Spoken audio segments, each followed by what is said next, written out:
Hello everyone, स्वागत है आप सभी का अपने इस यूट्यूब चैनल पर। मेरा नाम है मोहित शर्मा। मैंने लाइब्रेरियन थर्ड ग्रेड एग्ज़ाम में प्रथम स्थान प्राप्त किया है।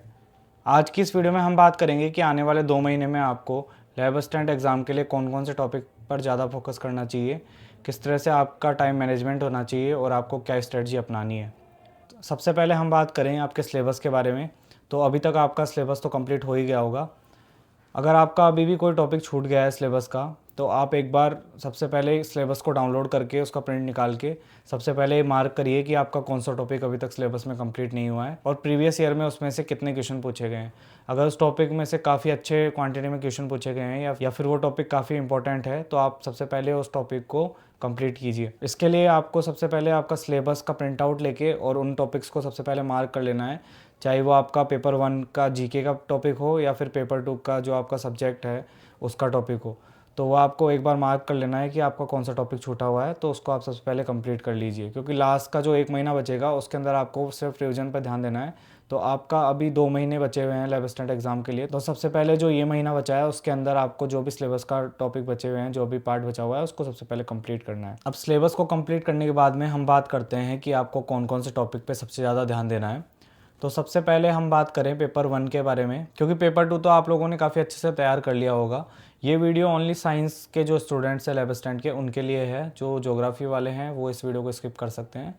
तो आपने जो साइंस का पेपर 2 है उसको अच्छे से तैयार कर लिया होगा, आई होप। अगर वो भी नहीं किया है तो उसके अंदर से अगर आपके कोई टॉपिक बचे हुए हैं, तो आप वो जो मैंने पहले बताया था कि आप सिलेबस डाउनलोड करके उसका प्रिंट आउट लेके और जो टॉपिक बचे हुए हैं उनको एक बार मार्क करके और सबसे पहले उनको कंप्लीट कर लीजिए और आपका अच्छे से रिविजन करते रहिए। और इससे रिलेटेड मैंने टाइम मैनेजमेंट का एक लास्ट वीडियो बनाया था, जिसके अंदर मैंने बताया था कि टाइम टेबल आपको कैसे बनाना है। तो उस वीडियो को आप देख लो एक बार, और उसमें आप समझ में आ जाएगा कि किस तरह से आपको टाइम मैनेजमेंट करना है। तो अपन बात करते हैं अपने पेपर 1 के बारे में कि आपको पेपर 1 में कौन कौन से टॉपिक पे सबसे ज़्यादा ध्यान देना है। तो अपन सबसे पहले बात करें अपने पेपर 1 की, तो सबसे ज़्यादा इंपॉर्टेंट जो टॉपिक है आपका, जो आपको पता है पेपर 1 आपका 100 नंबर का होता है, तो उसमें सबसे ज़्यादा इंपॉर्टेंट टॉपिक है आपका करंट अफेयर्स। क्योंकि करंट अफेयर्स में लास्ट पेपर जो लैब असिस्टेंट का हुआ था और अभी जो लाइब्रेरियन का पेपर हुआ था, उनके अंदर करंट अफेयर्स में से काफ़ी अच्छी क्वांटिटी में क्वेश्चन पूछे गए थे। लगभग आपके 17 से 20 के बीच में, मतलब 16-17 से 20 के बीच में क्वेश्चन पूछे गए थे। तो आपको करंट अफेयर्स है उस पर काफ़ी अच्छे से ध्यान देना है।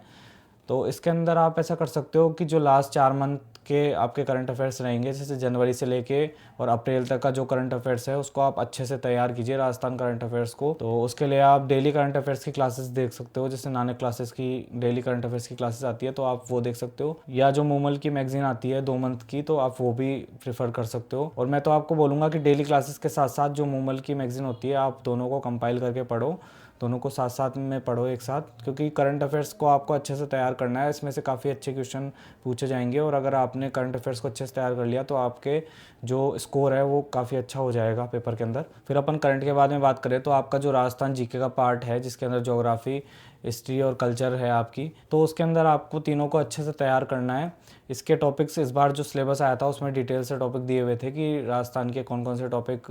मतलब सिलेबस के अंदर है आपके, तो उनमें से जो आपने टॉपिक थे वो सारे तैयार कर लिए होंगे। अगर आपका कोई टॉपिक रह गया है तो आपको उसको अच्छे से तैयार कर लेना है, और अगर वो टॉपिक भी आपका तैयार नहीं हो पाए तो कम से कम एक बार आप पीवाईक्यूज़ जो है पुराने पेपर्स के, उनको अच्छे से देख लेना उस टॉपिक से रिलेटेड। तो इसके लिए जो दिशा 2020 की बुक आती है उसको आप प्रेफर कर सकते हो पीवाईक्यूज़ के लिए। बाकी अगर आप चाहो तो उस टॉपिक को अभी भी कंप्लीट कर सकते हो, ऐसे अगर आपका कोई टॉपिक छूट गया हो तो आपको राजस्थान जीके को अच्छे से कवर कर लेना है। जो आपका सिलेबस था उसके अंदर जो जो टॉपिक दिए हुए हैं सबको आपको अच्छे से देख लेने हैं, और जो पुराने पेपर हुए हैं, जो लास्ट पेपर हुआ था लैब स्टैंड का और अभी लाइब्रेरियन का जो पेपर हुआ था फर्स्ट पेपर, उसको आप देख के अच्छे से एनालाइज कर सकते हो कि राजस्थान जीके में कौन कौन से टॉपिक जो है जो ज़्यादा इंपॉर्टेंट है। वैसे तो आपके सिलेबस में काफ़ी अच्छे से डिटेल से दिया हुआ है राजस्थान जीके के लिए, तो आप उसको देख के और अच्छे से तैयार कर सकते हो अपने टॉपिक्स को। उसके बाद में अपन अपने थर्ड टॉपिक के बारे में, थर्ड सब्जेक्ट के बारे में बात करें तो वो है साइकोलॉजी। जो लैब स्टैंड का पिछला पेपर हुआ था उसके अंदर साइकोलॉजी के अंदर से क्वेश्चन नहीं पूछे गए थे, लेकिन इस बार के पेपर में साइकोलॉजी के क्वेश्चन जरूर आएंगे।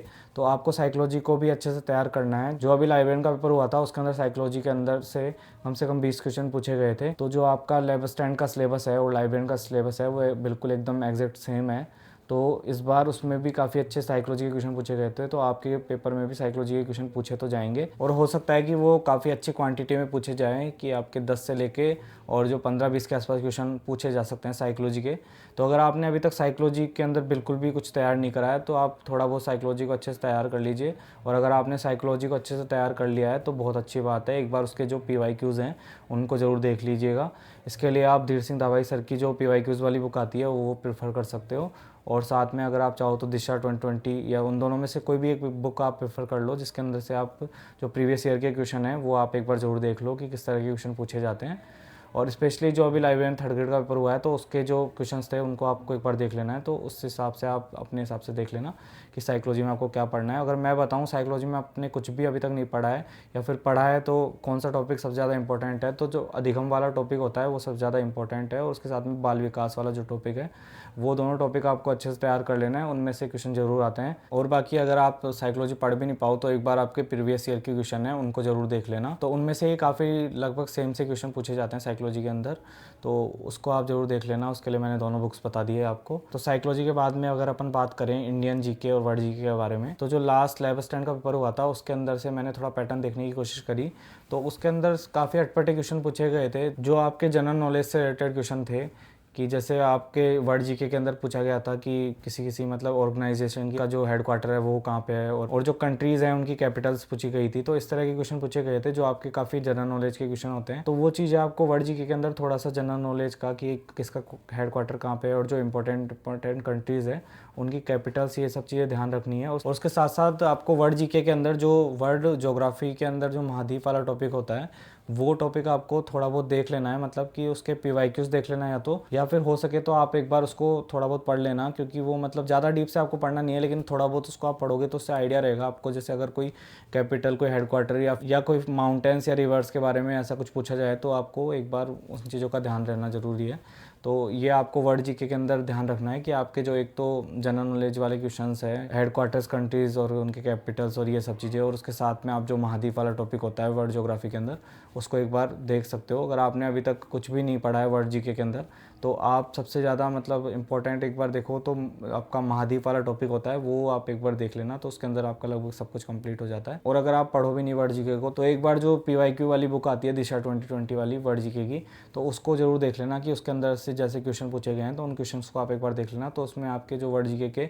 4 से 5 क्वेश्चन आएंगे तो वो आपके हो सकता है कि 2-3 क्वेश्चन काफ़ी अच्छे से सही हो जाए, तो उस चीज़ के लिए आप PYQs वाली बुक को भी रेफर कर सकते हो। अगर आप नोट्स से नहीं पढ़ना चाहते तो PYQs जरूर देख लेना उसके एक बार। उसके बाद में अपन बात करें इंडियन जीके की, तो इंडियन जीके के अंदर आपको इंडियन ज्योग्राफी से रिलेटेड, इंडियन पॉलिटी और इंडियन हिस्ट्री के थोड़े थोड़े टॉपिक पढ़ने हैं, जिसमें अगर आप सबसे इंपॉर्टेंट टॉपिक देखना चाहो तो इंडियन ज्योग्राफी के टॉपिक्स हैं, क्योंकि इंडियन जीके के अंदर इंडियन ज्योग्राफी से रिलेटेड क्वेश्चन सबसे ज़्यादा पूछे जाते हैं। तो इंडियन ज्योग्राफी के अंदर जो आपके क्वेश्चन पूछे जाते हैं वो पूछे जाते हैं आपके भौगोलिक प्रदेश और नदियों से रिलेटेड सबसे ज़्यादा क्वेश्चन पूछे जाते हैं। तो आप इंडियन ज्योग्राफी के अंदर भौगोलिक प्रदेश पढ़ोगे तो आपका लगभग सारा जो इंडिया की जनरल नॉलेज है ज्योग्राफी से रिलेटेड वो आपकी एक बार कवर हो जाएगी। तो उसके अंदर आप माउंटेन्स, रिवर्स और जो आपके अभ्यारण्य होते हैं और टाइगर रिजर्व होते हैं, ये सब चीज़ें थोड़ी थोड़ी कवर हो जाती है, तो उनसे रिलेटेड ही क्वेश्चन पूछे जाते हैं। और जो नदियों वाला टॉपिक है वो थोड़ा इंपॉर्टेंट है, क्योंकि अभी आप देखोगे ट्रेंड तो लास्ट जो आपका 11th स्टैंडर्ड का पेपर हुआ है और लाइब्रेरियन का पेपर हुआ है तो उसमें नदियों से रिलेटेड पूछे गए हैं 2-3 क्वेश्चन कि कौन सी नदी किधर से बहती है, उनका नाम क्या है, ये वो। तो आप इंडियन जो रिवर्स हैं उनके बारे में थोड़ा बहुत अच्छे से देख लेना, क्योंकि रिवर्स में से क्वेश्चन पूछे जा रहे हैं तो हो सकता है कि आपके पेपर में भी 2 से 3 या फिर 1-2 क्वेश्चन पूछे जाएँ रिवर्स के बारे में, तो वो आपको ज़रूर देख लेना है। और बाकी जो इंडियन भौगोलिक प्रदेश है उनको आप या तो नोट्स से पढ़ लो, अगर नोट्स से नहीं है आपके पास में, आपने नहीं पढ़ा है तो आप उसके PYQs भी देख सकते हो, तो उससे हो सकता है कि आपके जो अगर 3-4 क्वेश्चन पूछे जाए तो उसमें से 1-2 क्वेश्चन सही हो जाए, तो उसके लिए आप PYQs देख सकते हो। उसके बाद में अपन बात करें सेकंड इंपॉर्टेंट टॉपिक की इंडियन जीके के अंदर, तो वो आपके हिस्ट्री से रिलेटेड है। तो हिस्ट्री के अंदर आपको क्या करना है कि जो मॉडर्न हिस्ट्री है उसकी थोड़ा जो क्रोनोलॉजी है उसको आपको ध्यान रखना है, जैसे कि किस टाइम पे क्या हुआ था, ये चीज़ें आपको थोड़ी बहुत नॉलेज में रखनी है आपके। तो उसके लिए आप जो एक टॉपिक होता है अपना वायसराय, वो उसको आप पढ़ सकते हो। तो उसके अंदर आपकी जो भी मतलब क्रोनोलॉजी थी, पहले क्या हुआ, बाद में क्या हुआ, किस टाइम पे क्या हुआ, तो ये चीज़ें उसमें कवर हो जाती है। वायसराय आप पढ़ोगे कि किस वायसराय के टाइम पे क्या क्या चीज़ें हुई थी, तो वो टॉपिक आप देख सकते हो। कि मतलब इंडियन हिस्ट्री के अंदर आपको ज़्यादा डीप नहीं जाना है, लेकिन आपको थोड़ा बहुत आइडिया होना चाहिए कि किस टाइम पे क्या हुआ था, क्योंकि ऐसे आपके नॉर्मल क्वेश्चंस पूछे जाते हैं कि ये वाला आंदोलन कब कब हुआ, गांधी जी ने सत्याग्रह कब किया, या फिर ये वायसराय कौन से वायसराय किसके टाइम पे थे। और जैसे छोटी मोटी चीज़ें जो होती है इंडियन मॉडर्न हिस्ट्री से रिलेटेड ज़्यादा क्वेश्चन पूछे जाते हैं, तो वो आप मॉडर्न हिस्ट्री है उसको थोड़ा अच्छे से पढ़ लेना, अच्छे से इन द सेंस कि आप थोड़ा जो आपकी डेट वेट है वो आपको थोड़ा सा ध्यान रहे, तो वो आप देख सकते हो। और इंडियन जो मॉडर्न हिस्ट्री है उसके आप PYQs भी देख लेना। उसके बाद में अपन बात करें इंडियन पॉलिटी की, तो पॉलिटी के अंदर ये है कि अगर आपने पॉलिटी अभी तक पढ़ी है तो ठीक है, उसका आप रिविज़न कर लो, और अगर आपने पॉलिटी नहीं पढ़ी है तो एक बार के लिए आप उसको स्किप भी कर सकते हो। स्किप इन द सेंस कि आप मतलब उसके PYQs हैं उनको देख लो या तो, और या फिर आप मतलब थोड़ा बहुत याद रखो कि अनुच्छेद, जैसे इस अनुच्छेद में क्या चीज़ है, तो अगर ऐसा आपका कोई नॉर्मल क्वेश्चन आता है तो आप उसको एक बार अटैम्प्ट कर सको। ये चीज़ आपको ध्यान रखनी है पॉलिटी के अंदर। और जो आपकी इंडियन जीके और वर्ल्ड जीके है उससे रिलेटेड PYQs की बुक आती है दिशा 2020 की, तो वो भी बुक आप एक बार ले आना और उसके जो PYQs है उनको आप एक बार सॉल्व कर लेना, तो उससे आपके जो इंडियन जीके और वर्ल्ड जीके है वो अच्छे से कवर हो जाएगी। और बाकी जो मैंने टॉपिक्स बताए आपको, तो वो आपने अगर टॉपिक पढ़ लिए हैं तो बहुत अच्छा, आप उनका रिवीजन कर लो, और अगर आपने नहीं पढ़े हैं तो आप थोड़ा बहुत उनको देख लेना एक बार, अगर आपको टाइम मिले तो, क्योंकि आपके पास अभी 2 महीने हैं, तो 2 महीने में से आप 1 महीना जो आपका लास्ट रहेगा उसको पूरा रिवीजन के लिए रखो, उसको अच्छे से स्ट्रेटजी बना के अभी आप उसकी स्ट्रेटजी बना लो, उसका टाइम टेबल बना लो पूरा अच्छे से, कि लास्ट का जो 1 मंथ रहेगा उसमें मैं किस तरह से रिवाइज़ करूँगा। और जो अभी 1 महीना बचा हुआ है तो उसमें आप थोड़ा बहुत मतलब रिवीजन के साथ साथ में थोड़ा नया नया भी पढ़ सकते हो, तो वो चीज़ आपको आपके हिसाब से मैनेज करके रखनी है कि आपने अभी तक क्या क्या चीज़ें पढ़ी है और क्या चीज़ आपकी छूट रही है, तो आप उसको अच्छे से टाइम मैनेज कर लो। बाकी अपन बात करें सबसे ज़्यादा स्कोरिंग जो सब्जेक्ट है, वो आपको पता ही है कि आपका जो करंट अफेयर्स है वो सबसे ज़्यादा स्कोरिंग है, तो आपको करंट अफेयर्स को बहुत ही अच्छे से तैयार करना है। मतलब ऐसा होता है कि जो लास्ट का टाइम होता है उसको अगर आपने अच्छे से मैनेज कर लिया तो वो आपके लिए काफ़ी हेल्पफुल होता है। अभी इस टाइम पे करंट अफेयर्स पे बहुत ज़्यादा ध्यान देना है, जो करंट अफेयर्स है उसको काफ़ी अच्छे से तैयार करिए आप, और जो आपके करंट अफेयर्स है उसमें से काफ़ी अच्छे क्वेश्चन पूछे जाएंगे, तो अगर आपने करंट अफेयर्स को अच्छे से तैयार कर लिया तो वो आपके लिए काफ़ी अच्छा स्कोरिंग हो जाएगा। और उसके साथ साथ में आपको साइकोलॉजी को भी तैयार करना है, अगर आपने कर लिया है तो साइकोलॉजी तो बहुत अच्छी बात है, और अगर आप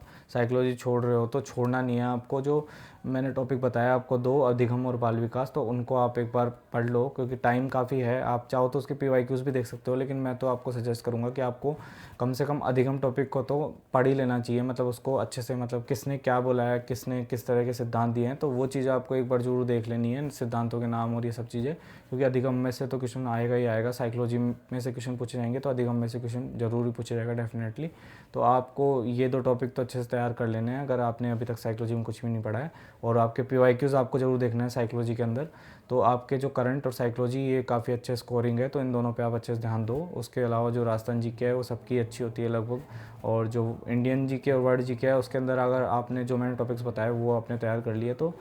आपके काफ़ी अच्छे क्वेश्चंस उसमें से भी अच्छे ठीक हो जाएंगे। बाकी आप टेंशन फ्री होकर बिल्कुल एकदम पढ़ते रहिए, किसी भी तरह की टेंशन मत लीजिए। लास्ट टाइम आपका बहुत ज़्यादा इंपॉर्टेंट होता है, तो इस टाइम पे आप अच्छे से टाइम को मैनेज करके और अपने काम दिमाग के साथ में पढ़ते रहिए। और आपको अगर कोई हेल्प चाहिए हो तो उसके रिगार्डिंग आप मेरे को कमेंट बॉक्स में कमेंट करके बता सकते हो। बाकी अगर आपको ये वीडियो अच्छा लगा हो तो अपने 11th स्टैंड वाले दोस्तों के साथ शेयर कर दो और इस वीडियो को लाइक कर देना। ऐसे वीडियोज़ आपको और देखने हो तो इस चैनल को सब्सक्राइब कर लीजिए। मिलते हैं किसी और वीडियो में किसी और टॉपिक के साथ। Thank you so much.